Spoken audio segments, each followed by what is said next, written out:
سخت کام ہے، ہر انسان کے بس کی بات نہیں ہے۔ نبی کریم صلی اللہ علیہ وسلم نے قیام اللیل کی ترغیب دلاتے ہوئے فرمایا علیکم بقیام اللیل، تم رات کے قیام کو لازم پکڑو، فَإِنَّهُ دَعَبُ الصَّالِحِينَ قَبْلَكُمْ، کیونکہ تم سے پہلے جو نیک لوگ تھے یہ ان کی عادت ہے، تم سے پہلے نیک لوگوں کی عادت ہے کہ وہ قیام اللیل کیا کرتے ہیں۔ وَقُرْبَةٌ إِلَىٰ رَبِّكُمْ، دوسرا فائدہ یہ ہے کہ قُرْبَةٌ إِلَىٰ رَبِّكُمْ، تمہیں اپنے رب کا قرب حاصل ہے۔ دوسرا فائدہ وَمَغْفَرَةٌ لِلسَّيِّئَاتِ، اللہ رب العالمین تمہارے اس کے ذریعے گناہ معاف کرتے ہیں۔ اور تیسرا فائدہ وَمَنْهَاتٌ عَنِ الْإِثْمِ، انسان گناہوں سے، اللہ کی نافرمانیوں سے باز آ جائے گا، رک جائے گا انسان۔ یہ انتہائی سخت کام ہے، ہر انسان قیام اللیل نہیں کر سکتا۔ تو نبی کریم صلی اللہ علیہ وسلم نے کئی ایک ایسے اعمال بتائے ہیں کہ ان اعمال کو کرنے سے انسان قیام اللیل کا ثواب حاصل کر سکتا ہے، قیام اللیل کے اجر کو پا سکتا ہے۔ ان میں سے ایک عمل وہ ہے ظہر سے پہلے، ظہر کے فرضوں سے پہلے 4 رکعات پڑھنا۔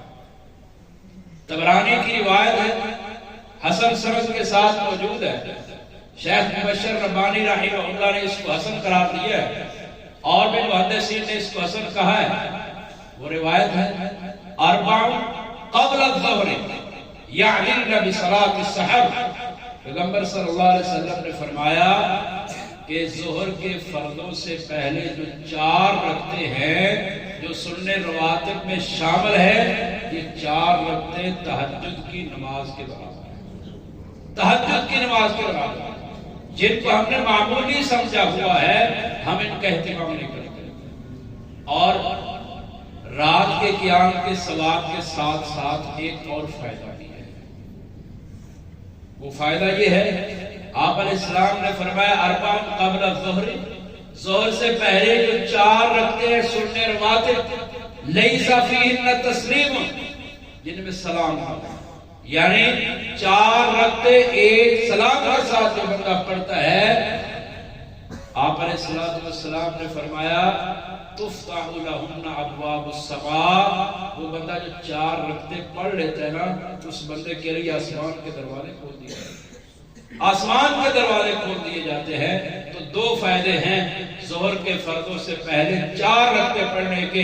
ایک فائدہ یہ ہے کہ تہجد کی نماز کا ثواب ملے گا، اور دوسرا فائدہ یہ ہے کہ آسمان کے دروازے کھول دیے جائیں گے۔